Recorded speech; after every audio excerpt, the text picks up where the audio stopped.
Hey everybody, RJ here. Hope everybody's having a good day. Today's topic is about social anxiety. Let's get into it.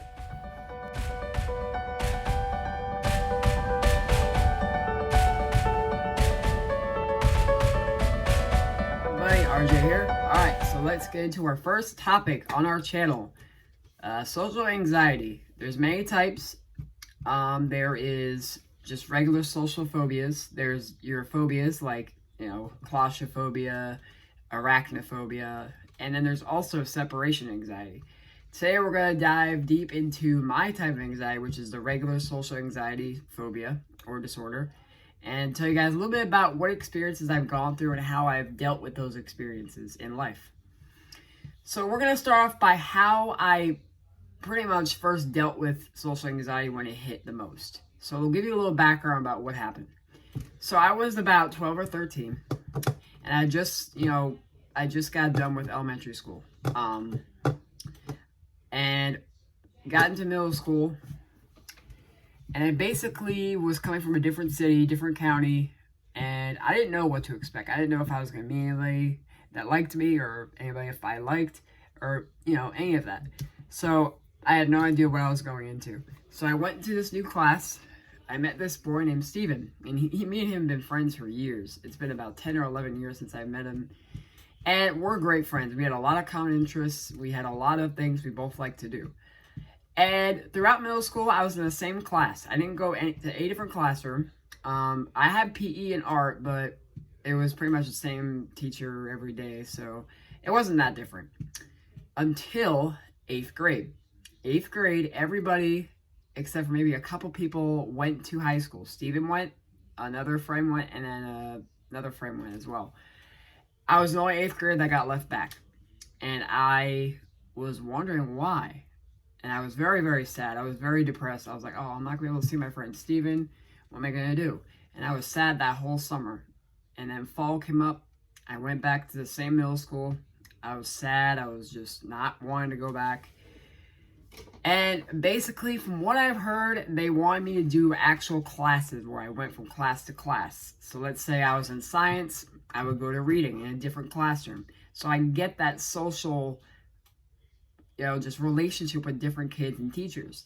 Because I guess they wanted me to do that first before going to high school. I don't know. I still don't know to this day why exactly they did to me and not them. But it's okay.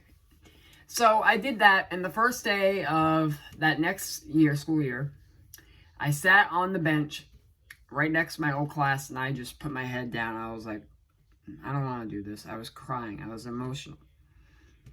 I said to myself, I can't do this. What am I going to do? I have no friends, nobody that I can go to class with that I had before. What am I going to do? My teacher comes up to me, and she basically talks me into going there. She said, hey, maybe one of your old friends are there. I'm like, all right. So I reluctantly got up. I went to my homeroom class, and there was nobody there I knew. They were all new people. And a lot of people pretty much thought I was different. That whole week, I was quiet. Didn't say a word. Even when they had like the introduce yourself lessons they have sometimes, I didn't participate. Teachers understood why, though, because of my background. So, the end of that year, I started to get a little bit better, but I was still kind of like, I don't know. I did meet some friends, though, just not a lot of friends. Maybe like a couple people I already knew, maybe some others, but it was pretty rough at first. And then I went to high school. Whole different experience. Did the class to class again.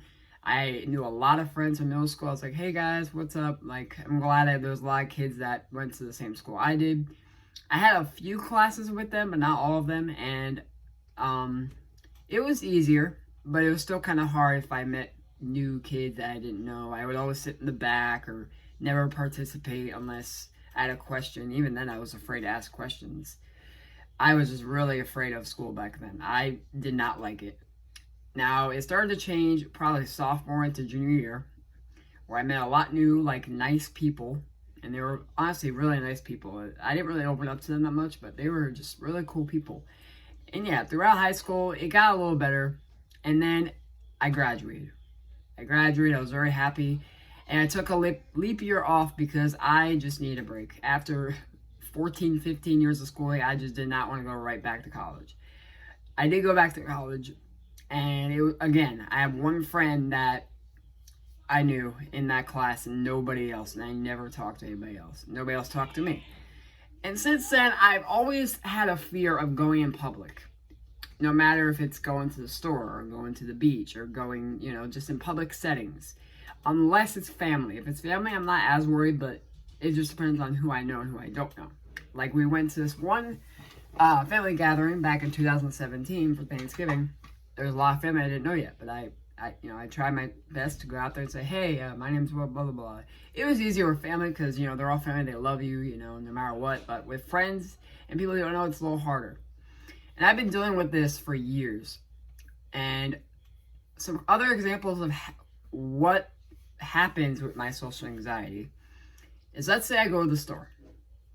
I will look down. I won't look at people. I'll try to get my stuff and just go away. When I'm with my parents or my friends, it's not as bad, but if I'm alone in the store, I will just break down. I will leave. I will run out of there. I will not want to be around anybody looking at me or judging me. I'm afraid of people judging me, and I shouldn't be. I shouldn't be like that. And that's why I have this channel, to improve myself. With everything going on in the world right now, it's kind of hard to go out there a lot and do the things you want to do, but that's hopefully something I can do in the future to improve my social anxiety and my social skills. I have a lot of room for improvement. I understand that. But if I didn't have any room for improvement, what would I learn? Exactly. Nothing.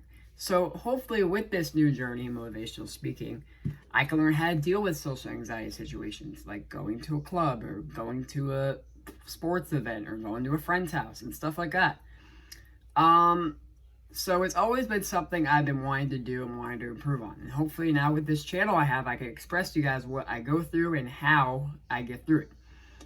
The motivational part is going to come with a lot of hurdles. I'm going to have times where I don't know what to say or what to do, but that's okay. If I tell myself, RJ, you can do this, dude. You have the heart. You have the passion. You have the will and the strength and the drive to do whatever you want. And like I said in my last video, it's a slow, gradual improvement. If I do things fast and rush it, I will get nothing done. I've learned that in the past, and I'm still learning that today. So that's something I want to deal with and learn from now on. No matter if it comes from meeting new friends or talking to somebody I haven't talked to in a while. I want to learn how to deal with those situations. But I want to do it at a pace where I'm comfortable with. I don't want to rush into it. And that was my biggest mistake. And that's what probably sets my social anxiety back so far, as I want to do things quickly, and like when I'm in the store, I want to run away. And I shouldn't be like that. I shouldn't have to run away from people. It's people. They're like me. Maybe they have common interests that I have. I never know.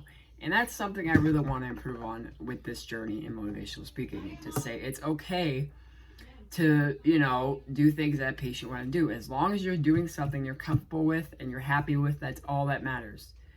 And that's something I want to learn more about, is doing things at a slow pace and doing things that I believe are good for me and good for my future. So there you go, guys. Those are some of the goals I have with social anxiety and just self-esteem, just saying to myself, I can do it. I will do it. I'm not going to procrastinate, and I'm not going to rush it. I'm going to do it at a pace that's healthy and happy for me. Nobody else can motivate me but me, guys, so remember that. Alright, guys, well, I hope you guys all have a great day. Thank you for joining me on this episode of social anxiety and how I deal with it and how I'm still dealing with it today. And to know that it's okay to deal with it.